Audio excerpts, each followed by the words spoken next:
Yeah, hi everyone. First of all, thanks for joining this on Saturday. My name is Ravi. I'm the co-founder CEO of Zeeve. And so we are starting this series of webinars on decentralized finance. And DeFi, as it's called in a short form, is something which has picked up in last 2 years and has become quite big in the blockchain space. I've got a bad throat today, so I'll be talking a bit low and slow, but I hope I'll come across. And if you have any questions, any clarification, you can always ask, even within the webinar. So you do not need to wait till the end of the webinar to ask questions.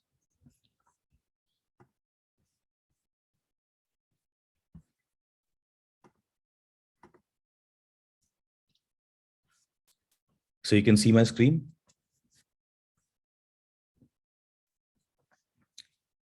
Paras, the screen is visible, right? Yes, Abhi, the screen is visible. Okay. So we'll be in this webinar, which is the first webinar in the DeFi series.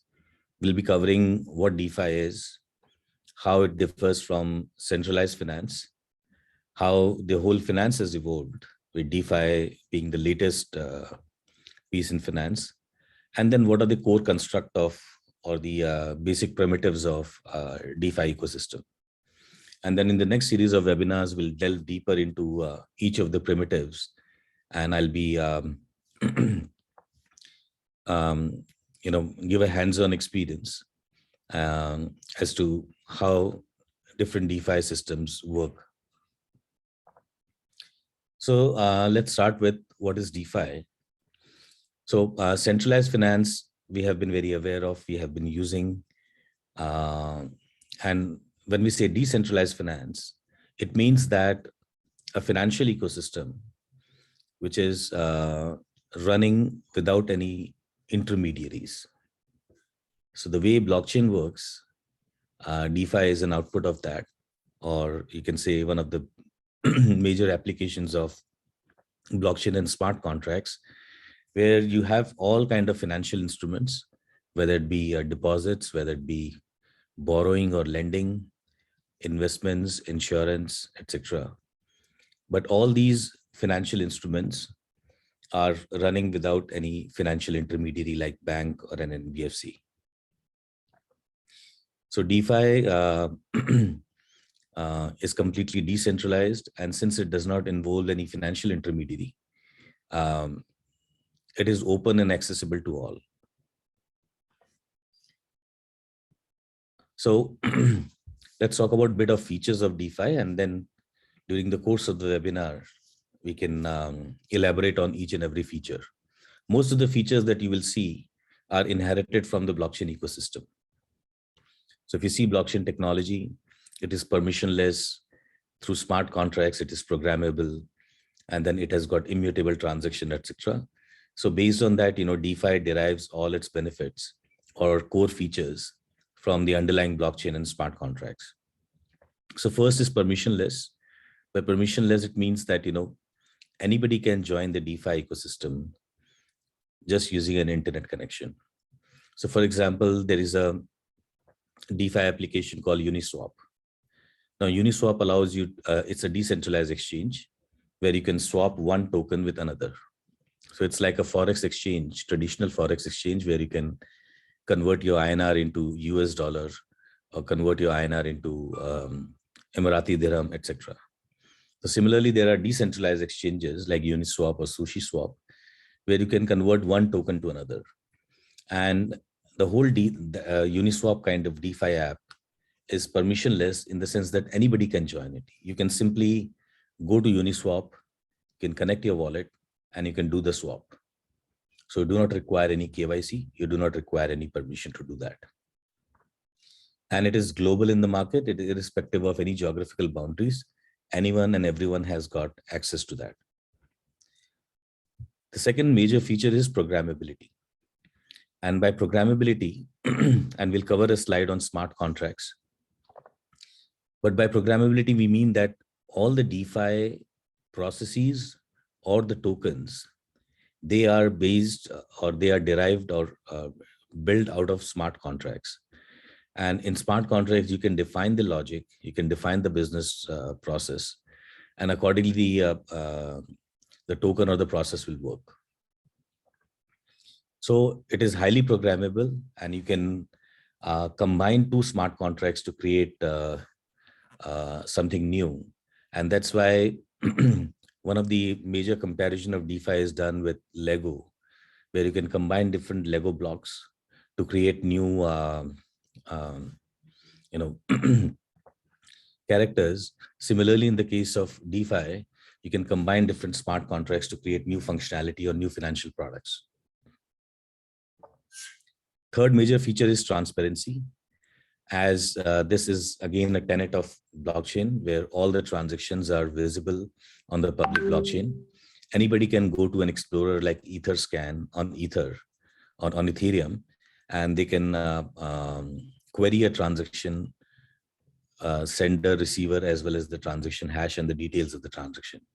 So all the transactions happening in a DeFi app like Uniswap are public in nature, and anybody can view those transactions. Immutability, any financial transaction that happens on the DeFi app like Uniswap are immutable in nature. So once the transaction has been completed, verified, and then put on the blockchain, becomes immutable. So it cannot be changed. Interoperability, which is one of the major feature vis-a-vis centralized finance, that in this case, for example, you take an example of Ethereum blockchain. Now there are various ERC20 tokens on Ethereum blockchain, and each token is out of a ERC20 contract, a smart contract. Now these tokens are interoperable with each other. So you, like I gave an example of decentralized exchange, where let's say you want to convert Ethereum into USDT, which is again a ERC20 token or a Ethereum compatible token. So these tokens you can simply exchange with each other. You can do a swap. So within a specific blockchain, there is a complete interoperability between different smart contracts or different assets on different smart contracts. Now, extending this further, there are various initiatives now where we are trying to bring in interoperability among the blockchains. So now today, there is not just Ethereum. We have various other blockchains, whether it be Polygon, Binance, Solana, Polkadot, etc. So idea is to how to bring interoperability among the different blockchains. So one token which has been minted on one blockchain can be interoperable with another blockchain. So that is something. There are various tools that have been built, like blockchain bridges, etc., which enable this. But then, there are various initiatives which are going to allow very seamless transfer of assets from one blockchain to another. And then non-custodial. By non-custodial means that you as a user or the owner of the tokens hold the complete custody of the tokens. There is no third party who is holding your funds. Like in the case of centralized finance, it's the banks which are holding your funds. And what you are doing is just the transactions using those funds, but the actual funds reside with the banks. In the case of DeFi, the actual funds reside with you, and you have a total control over it. So there is no custody or no, they are non-custodial in nature. Now let's talk about building blocks of DeFi architecture infrastructure. So the three mentioned here are very straightforward: blockchain, cryptocurrency or crypto tokens, and smart contracts. And in addition to that, there are a few others like stable coins and oracles. So I'll cover stable coins and oracles along with these three. So blockchain, I'm assuming that a basic knowledge of blockchain is already there with all the users today on the webinar. But just to give a brief about that, blockchain is the enabler of DeFi ecosystem. And when we say blockchain, it's a distributed ledger technology, which allows to mint tokens and those tokens can be transferred from one user to another in a completely non-custodial way and without using any financial intermediaries. So what happens in a blockchain is that if one user is sending a token to another user, like for example, in the case of Bitcoin, if you're transferring one Bitcoin from your wallet to another wallet, another user's wallet, this transaction is verified, validated, and then submitted to the blockchain. And there are a different set of users called miners who verify these transactions and submit into the blockchain. And they are given incentives for that.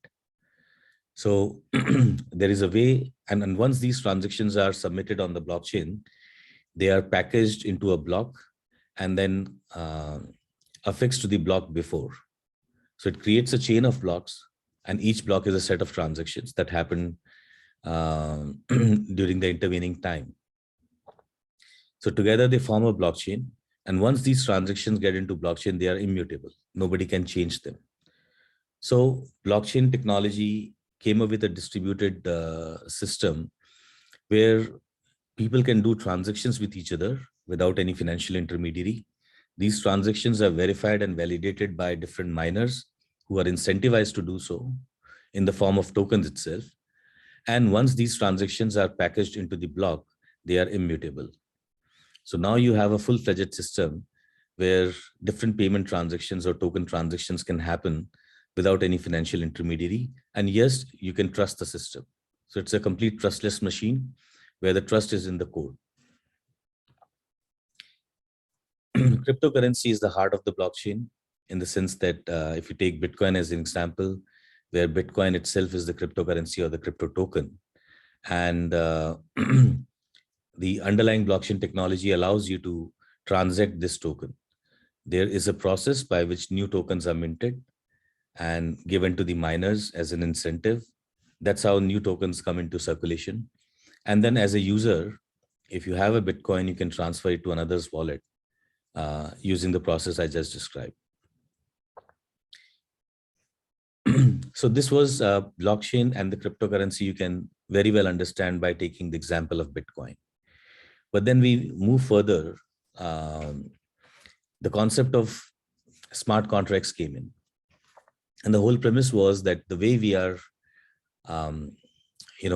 interacting with the token on the platform, why not we can, so interaction with token means just the payment use case. So you can use the token for payments. That's how, that's what Bitcoin was doing.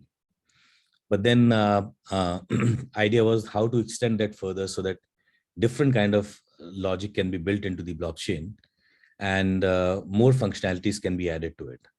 For that, this concept of smart contract platform came in, Ethereum being the first smart contract platform, and it is has got a machine called Ethereum Virtual Machine, which enables these smart contracts. So smart contracts are a piece of code, arbitrary code, where you can design different tokens, or you can define different business logic and encode that into the blockchain. And based on certain conditions, those code will be automatically executed. So the core features are, it's a piece of code that resides on the blockchain. And once it is on blockchain, it will execute based on the necessary conditions that are being met. And there is, again, no financial intermediary or any intermediary required for the execution of these smart contracts. Now, these smart contracts have become more powerful as more and more functionalities were encoded into that. Taking example of some of the common smart contracts, let's say we did some work in the insurance space for automated claim settlement. So today what happens is you have taken an insurance policy. I'll take an example of simple parametric insurance product. By parametric, I mean insurance products where the claim can be ascertained based on an objective data set. So one such common is a flight delay insurance, right? So you have taken an insurance where it says that if your flight is delayed by 2 hours, then you will get this much claim, right? So now let's say there is a smart contract where this policy is encoded and this claim information is encoded. So it says that, the user pays let's say 100 rupee as a premium. And if the flights get delayed by 2 hours, then the user will get a claim of 500 rupees. Now, in a traditional way, this is a normal manual method where you apply for insurance, you pay the premium, you get the insurance policy. And then when the flight is delayed, the insurance company is going to check that. And based on the data from the IATA, they will send the claim to you. So there is an intermediary involved into that. Now with smart contract, what happens that you have encoded this information in the smart contract. Once you have taken the policy, the smart contract using oracles, and oracles are, you can say, a pipe that pulls data from external sources. So in this case, for example, IATA, which keeps a tab on what was the time the flight was scheduled to go for, what was the time it actually flew. And so through Oracle, the smart contract will pull the data. And if the data shows that the flight has been delayed beyond 2 hours, it will automatically send a claim in the form of tokens to the wallet of the users who have taken the policy. So that's how a smart contract platform works, that, based on certain conditions. And by checking if the flight is not delayed, no action will be taken.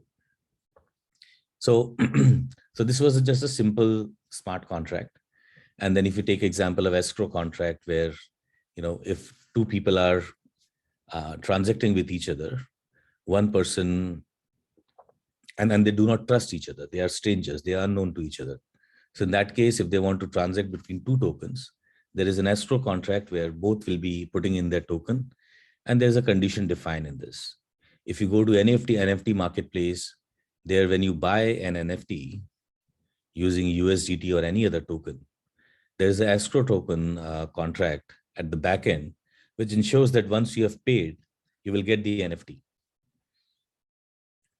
So in the case of DeFi, the whole DeFi has been revolutionized using smart contracts, where you can define smart contracts for lending, borrowing, very complex financial products like derivatives, etc. So some of the differences between DeFi and Cefi. So as I mentioned, the first, custody. In the case of DeFi, the user has the full control over their funds. It's non-custodial in nature. Vis-a-vis in the case of centralized finance, the custody is with the banks or the intermediaries. Then DeFi today is accessible to all. There is no KYC or AML requirement in DeFi. So anybody globally can join a DeFi app and start transacting, vis-a-vis Cefi, which are highly geographically limited, and they are not accessible to all. So today we say that, there are millions of people who are underbanked or unbanked because they do not fulfill the necessary conditions to be onboarded to a bank or NBFC. Vis-a-vis DeFi, which is accessible to all, anybody can come and join it. And then atomicity is something that I'll talk a bit later, why this is important in DeFi, and one of the very classic difference as compared to Cefi. Just as a definition of atomicity, by atomicity, it means that, all the transactions in the case of DeFi are atomic. So for example, today what happens is, I'll take a classic example of international remittance. So let's say an international remittance is going from a US bank to a UK bank, or let's say a bank in Ireland. Now, the transaction goes through different hoops. So transaction may go through UK, from US to UK, from UK to France, and then from France to Ireland. Now, in a centralized scenario, what happens is, if anything goes wrong among any of the hoops, the transaction will stop there, right? And then there is no other way. The transaction cannot be reverted back to the original US bank. You need to actually find out where the problem is, and the problem needs to be solved at specific. The problem may be with the UK bank or maybe with the France bank. You need to solve at that level. In the case of DeFi, what happens is, when these complete transaction is atomic, So if the transaction moved from point A to B and from B to C, and something wrong happens at C, the transaction is not able to move from C to D, which is Ireland Bank, the transaction automatically will be reverted back to A, as if the transaction never occurred. That is what atomicity is. And it is very important in the case of DeFi to have a complete objective settlement or finality of a transaction. And smart contracts control this. This again gives a lot of trust to the users that if something goes wrong, my transaction will be reverted. Take a simple example of escrow contract, which I gave you. So let's say I am interacting with another person. We both have deposited our tokens. And then let's say a set of transactions need to happen. And a final settlement is that my funds or my assets will be transferred to the user B, and B's assets will be transferred to me. If anything goes wrong, then the whole transaction will be reverted. And I will continue to retain my funds and B will continue to retain his funds. So at least we have a security that either the transaction will happen completely with proper finality and settlement, or it will be reverted back to original state. That is what the property of atomicity is. Now, some of the differences that we see, continuing the differences between Cefi: efficiency. Centralized financial systems have got huge inertia. They have become highly inefficient and expensive. One of the major defect that I see in the case of centralized financial system is that more the amount of transactions, more the charges are. But in the case of DeFi, that is not the case. Whether you are doing a transaction worth $100 or $1,000 or $10,000, your gas fee will be pretty much the same. So you, in fact, get benefited out of a larger transaction because as a percentage, it becomes lesser. And second, as I mentioned, there are no financial intermediaries, so it cuts down the time for executing a transaction. I'll show you how a transaction works on Uniswap. These swaps are highly atomic. You place the order and the swap happens.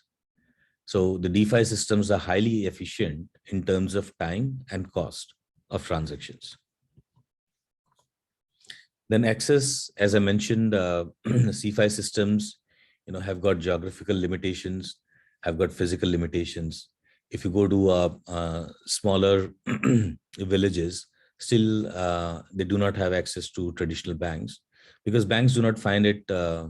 They find either the lowest segment as risky, or they do not find it commercially viable. And that's why we have millions of people who are unbanked and underbanked even today. When we are talking about fintech and so much revolution has happened in the banking space. DeFi is changing that big time because it's give access to anyone and everyone. There are quite a few countries where use cases came in that during the time of war or civil uncertainty or economic uncertainty, people were able to actually transact using crypto tokens without any intermediary. Ukraine war being the latest example, when the whole banking infrastructure got dismantled and people were actually able to transact using this. So this is one of the major beauty of DeFi, that it is making banking and financial services accessible to all. Opacity, as we know, that how the transactions are being handled. What we see on financial transactions in the case of centralized finance is something that we see from a user perspective. We go to our net banking account, or we go to our wallet app, and like Paytm or any other app. What we see on the front end, we see the transactions happening, we can see the balances, etc. But how the transactions are happening or settling in the back end, there's no transparency in that. And that is why a lot of issues happen in today's financial infrastructure just because of opacity. Vis-a-vis that, DeFi is completely transparent. All the transactions are available on the public blockchain for anyone to see. And whatever the parties who have done the transactions, the details of the transactions, everything is transparent on the blockchain. Control, in the case of centralized finance, the control lies with the intermediaries. We do not have any control as a user. Vis-a-vis in the case of DeFi, the complete control lies with the users. Now a bit about evolution of finance. So first, we'll talk about the traditional finance system. We call it Finance 1.0. So Finance 1.0 was the traditional banking system where we realized that, banks are a much better organizations to manage our money. So rather than keeping our cash within our homes, we started depositing that with banks. Banks started giving us some interest rate on that. If we wanted to borrow money, we again go to banks. Banks help us as an individual or as a business to avail lending facilities. And then, banks started offering other financial products, whether it be investment products, insurance, and then, capital markets, where companies can raise funds using public sales and people can invest into those products using capital markets. But the challenges were Financial 1.0 was as the bank started growing, the systems were becoming larger. Since they were highly manually intensive, there was hardly any technology being used. The transition started becoming very slow, very expensive, and time consuming. So once this started happening, of course, there were a lot of challenges as far as customer service or user experience was concerned. And to solve this, first space, banks started, adopting technology. So when internet came in, banks started creating interfaces like, our net banking interface or mobile apps through which, we can start interacting. ATMs came in so that we don't need to go to the branch to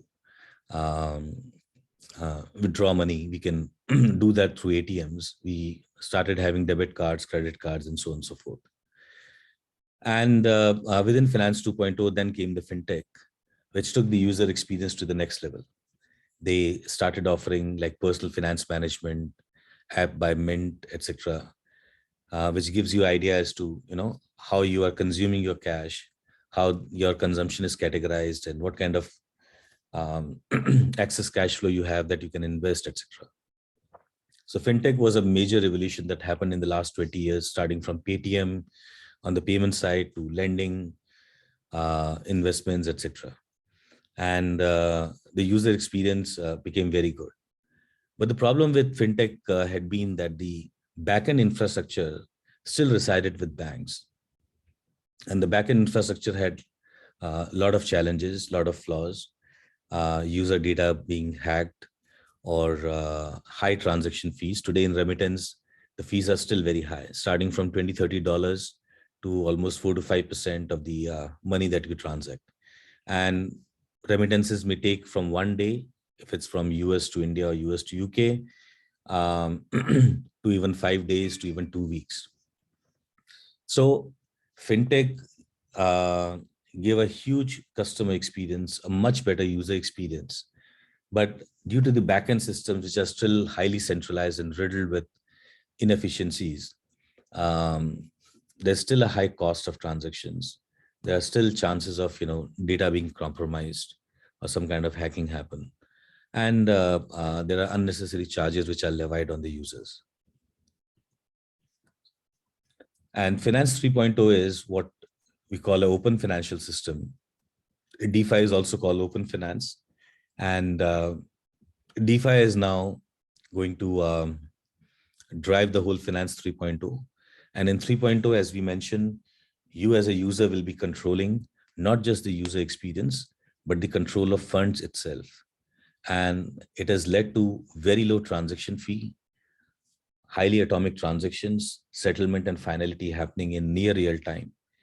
And at the same time, now DeFi is coming up with all different kind of financial products that we are used to seeing in the traditional finance system.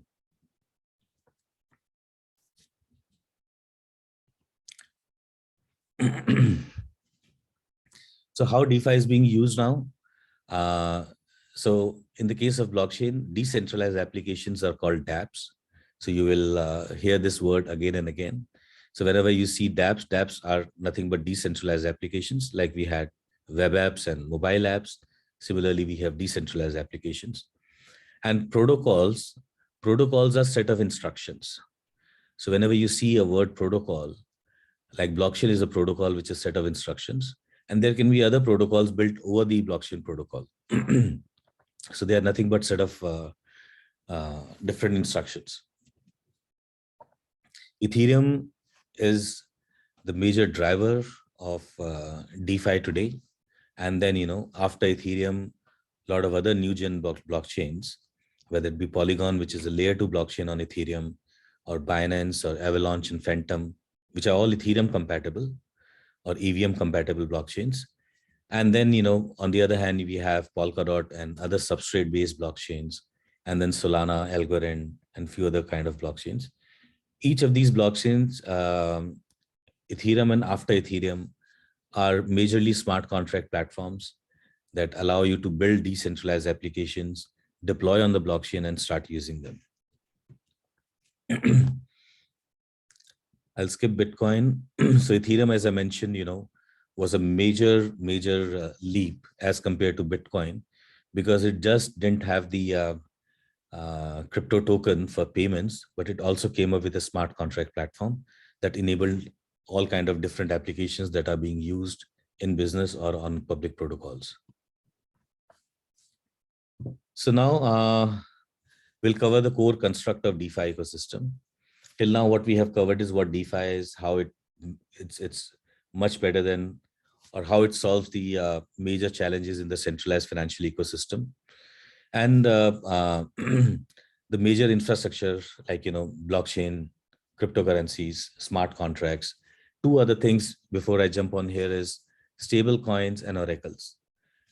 So need of stable coin came in because one of the challenge that people saw in the case of crypto tokens is that, yes, I can do lending, borrowing, deposit, etc. in the form of crypto tokens like Bitcoin or Ether, but they are very volatile.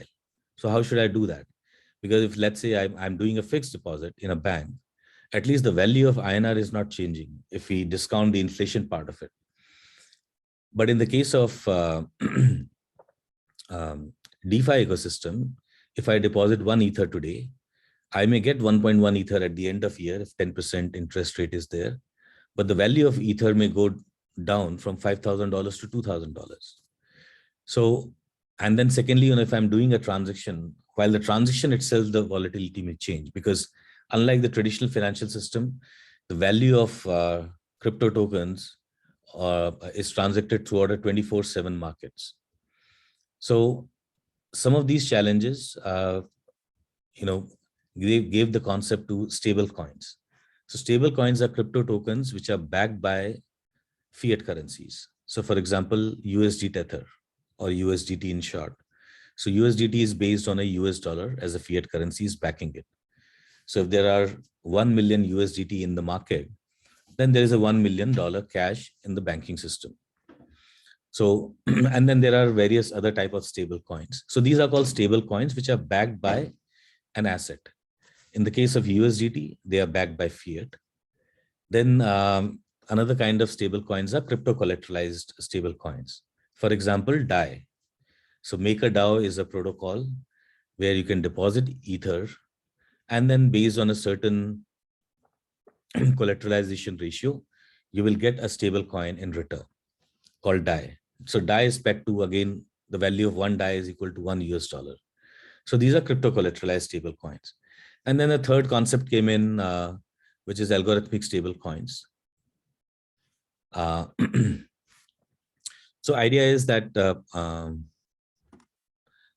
yeah, so one of the question has been what happened to Luna and how to recover from it. Okay, so there's a third type of stable coin, which is algorithmic stable coin. And the whole idea of algorithmic stable coin was that there's no actual asset behind the coin, but still it will retain a stable value of $1. And the whole idea was based on the premise of a demand and supply. So whenever there's a higher demand of a token, the value of token will go up. So in the case of algorithmic stable coin, let's say the demand is more, the value of token go from $1 to $1.04 or 5 cents. Then the algorithmic smart contract will see this and will mint more tokens. Getting more tokens into circulation will nullify the demand, and the value will go down again to $1. And in the case vice versa also happens. If there is less demand and more supply, the value of the stable coin, algorithmic stable coin, will go down to 96 cents or 97 cents. And the algorithmic stable coin will suck some tokens and burn them, so that the value again comes back to $1. So that is how algorithmic stablecoin work. In the case of Terra Luna, basically there was an orchestrated attack, due to which there was a massive supply that happened in the market, and the value lost at peg came down to 93, 94 cents. Terra Luna team, they pumped in more tokens. They sucked in more tokens by investing more money, try to retrieve the peg back to $1, did it 2-3 times. But by the time, a panic sets in the market, and other retail investors and other investors also started selling. And once, panic sets in and everybody starts selling, then of course it was very difficult and practically impossible for Terra to restore the peg, because it required a huge amount of. I know I was following on that day when the whole crash happened. They pumped in almost 1.5 billion worth of Bitcoins by lending into the ecosystem to bring the peg to $1. But once the panic sets in, even 1.5 billion didn't help. And that's how, Terra crashed. And once it crashed, then of course, and that happens in the traditional financial system also. So this is about stable coins. So stable coins are very important for the DeFi ecosystem, because if you are doing a business transaction, you would prefer to use a stable coin. So any use case wherever you do not want the volatility to be there, then in that case, you will be transacting using stable coins rather than using the volatile tokens. Another thing is oracles. I briefly mentioned in the smart contract use case. So oracles are where smart contracts, if they want to get data from outside. So for example, there is a smart contract through which you have created gold-backed digital tokens or gold-backed cryptocurrency. Now that crypto token is backed with, let's say, 1 gram of gold or 1 ounce of gold. Now what the actual price of that token is at any point of time, you need to fetch the price of gold, because gold is underlying asset. So you use an oracle to fetch the price feed from, let's say, a gold index. Similarly, if you go to CoinGecko and if you see the price of different tokens in dollars, those prices are coming from different exchanges. And again, oracles are being used to fetch prices into DeFi apps. So now coming to core construct, I'll briefly cover it because we are towards the end of the presentation. The next webinar is going to be a much deep dive into each and every aspect and much more hands-on, where I'll be showing how some of the DeFi apps works. So transaction, as we understand, is of course one of the core construct.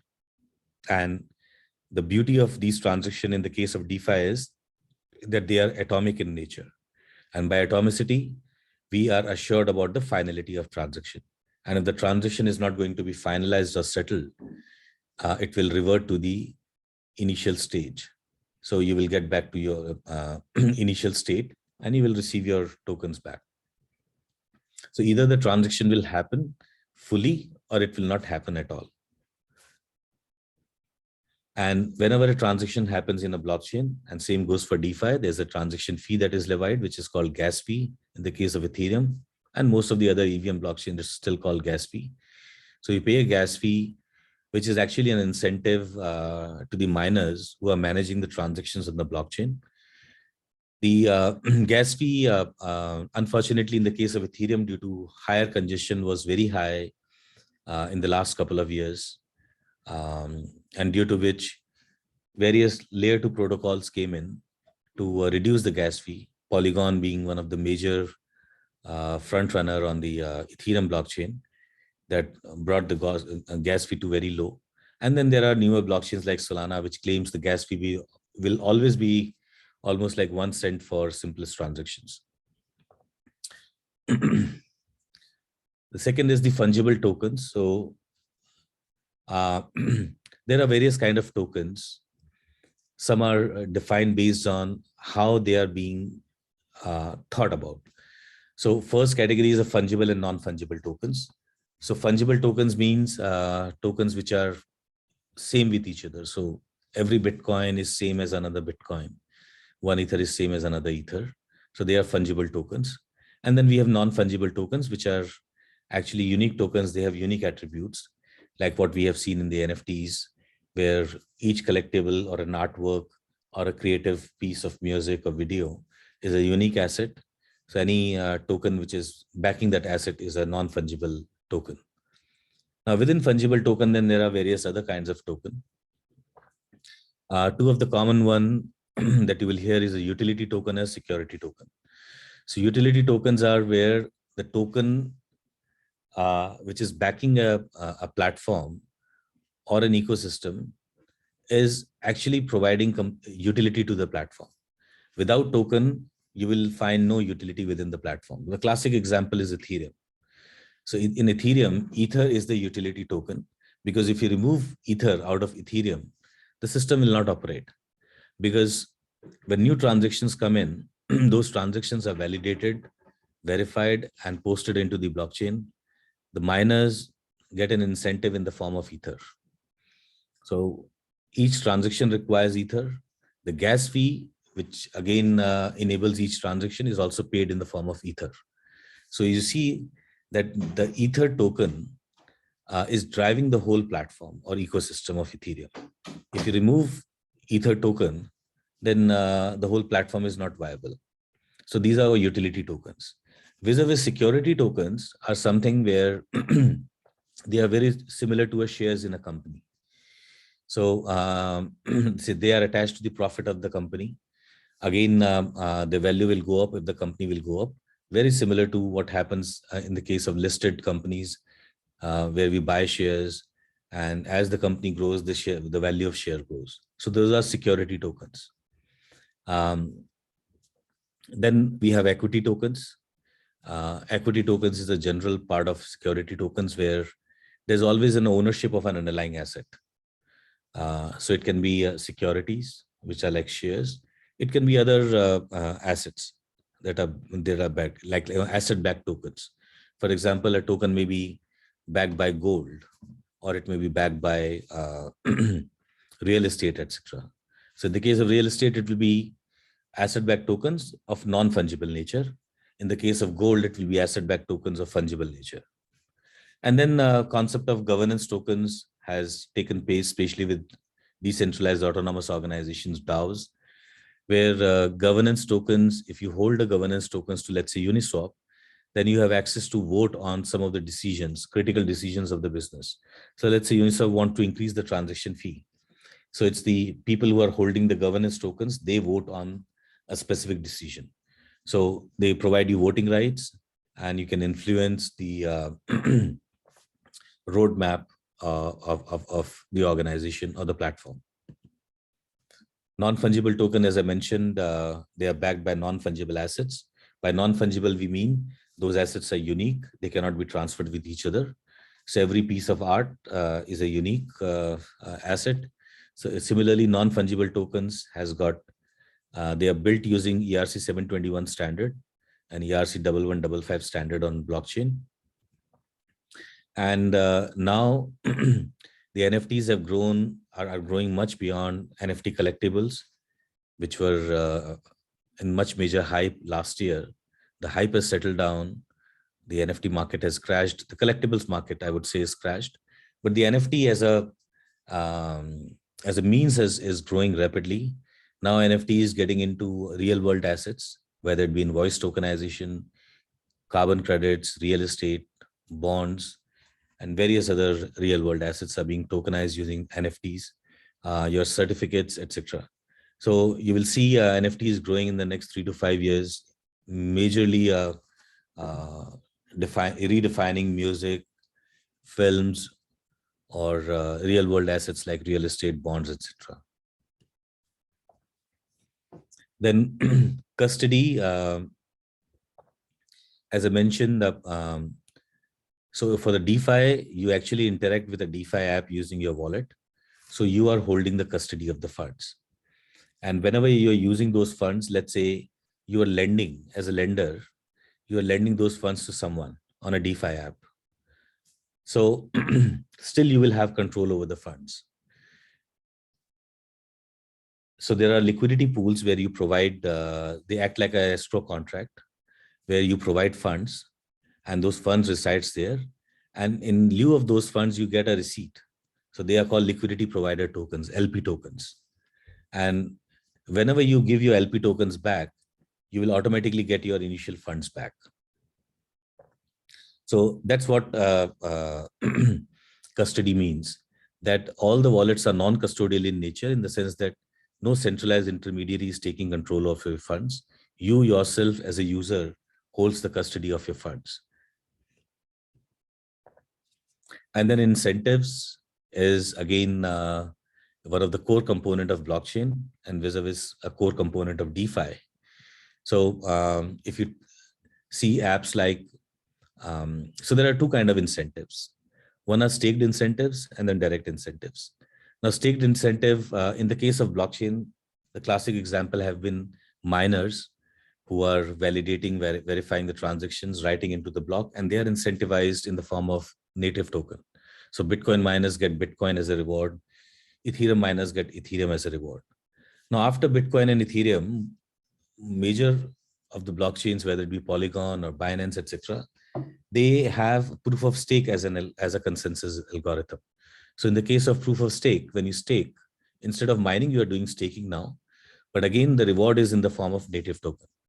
Ethereum is also moving to Ethereum 2.0, which is going to change the consensus from proof of work to proof of stake. So like in the case of blockchain, similarly, when DeFi apps came in, for example, you go to Pancake Swap or you go to Sushi Swap. So they have a staking incentives. So you are providing liquidity to the liquidity pools, or there are staking pools. You provide tokens to those staking pools, you will be rewarded in the form of tokens. So it's like a fixed deposit. In a fixed deposit, you are depositing one currency, and then you get a certain percentage as an interest out of fixed deposit. So staked incentive are that you are staking tokens and you get tokens back. Now it may be you're staking the same token and getting the same token back. So if you, let's say, the staking percentage is giving you a APY of 10%. So if you are staking 100 tokens, you will get 110 tokens back. Then there are staking pools where you deposit one token, but you get another token as a reward, right? So these are our staking incentives. The direct incentives can be in any other form. So for example, Rarible came up with an interesting concept. So Rarible is the second largest NFT marketplace after OpenSea. So what Rarible did, they created a certain set of community rewards. About 40–50% of their tokens were considered to be community rewards. So anybody who does transaction, either buy transaction or sell transaction on Rarible marketplace, they are rewarded with these incentives. So they get tokens every week in a certain proportion. So there are a lot of other direct incentives that are being given to users. So the whole concept of incentive came up with blockchain, where economic incentives is actually driving the whole system. In a traditional finance or traditional economic system, the centralized intermediaries have the maximum incentives, right? In the case of distributed systems, the incentive is being spread across all the players. So for example, now there are quite a few content, a whole creator economy is booming up. So now there are platforms where you contribute content, people are reading it. So everybody is incentivized to do so. And the platform itself is just playing a role of enabler rather than consuming that value. So idea of a decentralized system is that the value should be spread across all the people who are contributing to the success of that platform. Like in the case of Facebook, you are creating a lot of content, you are creating interactions, experiences, but still you are not getting part of the revenue which the platform is generating or the value that Facebook is generating. Vis-a-vis that, with Web3 or blockchain or DeFi, the idea is that the value should be distributed to all the people who are contributing to the growth of the platform or the ecosystem. Then swap, I think I've already covered this in detail, atomic swaps. The idea is that, the swap goes only through only when the exact conditions are met. If the conditions are not met, it will revert back to the original state. So nothing gained, nothing lost. You're still in a much better situation.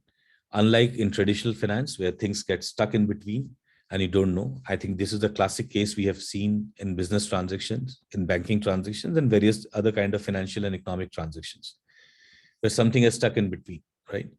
In the case of atomic swaps, either the swap will happen fully or it will revert back to the original state. Two other concepts. One is collateralized loans. I briefly mentioned collateralized loans. One form is, like I mentioned, crypto collateralized stable coins. So you go to MakerDAO, you deposit 1 Ether, and if let's say the crypto collateralization ratio is 150%, the value of Ether is, let's say, $1,500. So you can get $1,000 worth of DAI tokens back, and you can use those DAI tokens. Whenever you give back those 1,000 DAI tokens back to the smart contract, you will get your Ether back. Extended this further to traditional lending, there are platforms like Aave or Compound, where you can take loans. So they are collateralized loans. So you go to Aave, you can deposit 1 Ether. Again, if let's say the collateralization ratio is 150% and the value of Ether is 1,500, then you can get 1,000 USDT back. You can use those USDT as a loan. And whenever you give back those 1,000 USDT, maybe after 3 months or 6 months, you will get your Ether back. So at times you do not want to sell your native crypto token, but at the same time you want to trade the tokens, or there's an arbitrage opportunity that you want to encash, you require loans in the form of stable coins. You can do that using lending protocols like Aave or Compound. And one last thing is uncollateralized loans. Flash loans is a very interesting concept. Sometimes what happens is there's a very large arbitrage opportunity for which you require a larger sum of money, but you do not have collateral for that. So let's say if you require 1 million USDT. Now for 1 million USDT, you would require 1.5 million worth of Ethereum if its collateralization ratio is 150%, right? But there's an arbitrage opportunity where you do not have 1.5 million worth of Ether. So you can use flash loans. The beauty of flash loans is that you can take, the loan will be settled within the same transaction. So in an atomic transaction, you will take the loan, you will return the loan within the same transaction.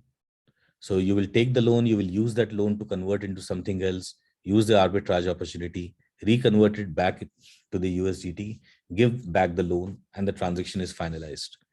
So that's what flash loans is, where you are taking advantage of these kind of uncollateralized loans for arbitrage opportunity or refinancing loans.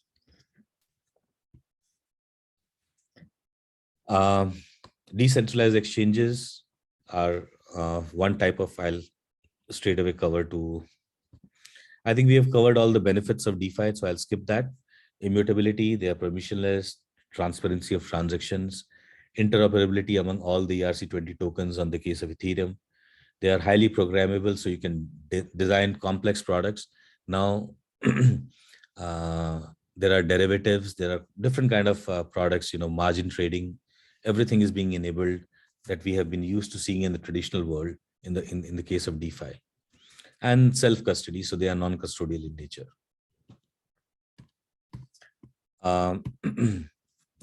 Now, some of the use cases that we are going to cover in the next webinar in detail, like asset management, decentralized autonomous organizations, what they are, how they are driving the decentralized economy, lending and borrowing, some of the players like, Aave or Compound, Gaming, especially in the case of metaverses, where in-gaming assets are being tokenized and bringing in a lot of transparency and transactability. Decentralized insurance, how some of the insurance players, at risk, etc., are bringing smart contract insurance and some other parametric insurance products within the DeFi. Decentralized exchanges where you can do an atomic swap, like Sushi Swap or Uniswap, etc. Data and analytics are various startups who provide you analytics and forensics on blockchain transactions or DeFi transactions, margin trading, staking, and tokenization. Thank you. So now I can quickly take a few questions if there's any. Yeah, so one question by Onkar is DeFi only permissionless, or do we have use cases targeted to enterprise as well? Yes, there are quite a few DeFi use cases that are targeted to enterprises. So DeFi is getting institutionalized. In fact, Aave has launched its own institutional set of products. And there, now we are combining. So I'll take an example of, let's say, real estate based tokenization. Now, if we are tokenizing real estate in Australia, and let's say the compliances or regulations say that those tokens or real estate can be transacted only among the Australian citizens, then we have added a layer of decentralized identity, which is mapped to your real world identity. So your MetaMask wallet or your crypto wallet is mapped to your national identity, like Aadhaar in the case of India. So when now you are connecting your wallet to a platform where you can buy these tokens or trade in these tokens, it will whitelist or blacklist you based on your real world identity. So this is just an example of how we are combining compliances regulations so that DeFi is also applicable to enterprises. I hope that answers your questions.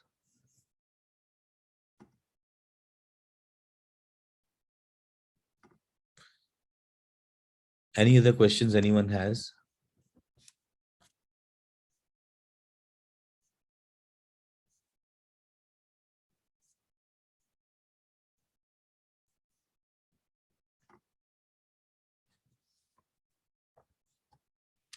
So thanks everyone for attending the webinar, and we'll be covering Ravi, I think there's one more question from Vinayak.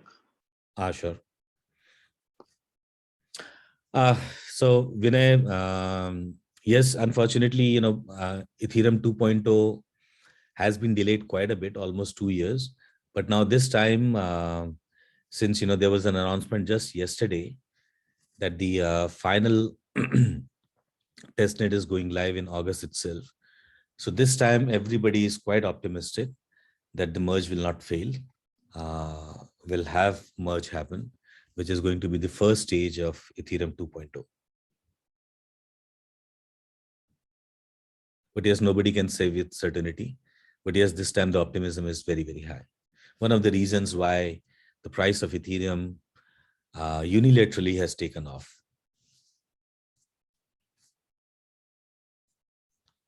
Yeah, Tarachand, do you have any question?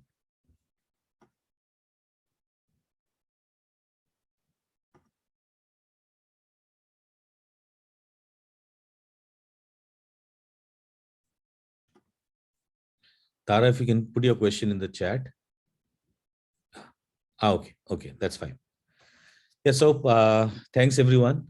And in the next webinar, I'll definitely have a much better throat, and we'll cover the various use cases to start with decentralized exchange and lending and borrowing. So I'll show you using MetaMask and platforms like Uniswap and Aave, how you will find that very magical, how DeFi apps work. And meanwhile, you can always go through, read some articles. There is a very interesting book called Future of Finance by William Harvey, a Duke University professor.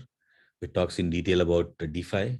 In fact, I have taken some content from Future of Finance or Future of FinTech. So DeFi is something which is going to shape in next 3 to 5 years. It's going to grow very big. Right now, the kind of smart contract hacks or some of the negative news you must have heard is it's part of designing new products. Terra Luna failure was a big failure, but that doesn't mean it's a failure of algorithmic stablecoins. It just means that, we have found ways by which this new product can be um, can be crashed and how to improve on further on it. If you see traditional finance, the financial products have been designed over the last 200 years, and DeFi comparatively is just 2 years old. So of course, it's going to take a bit of time. But if you see the growth starting from few $1 million to more than $200 billion in last 2 years, the growth has been amazing. Thank you. Thanks, everyone.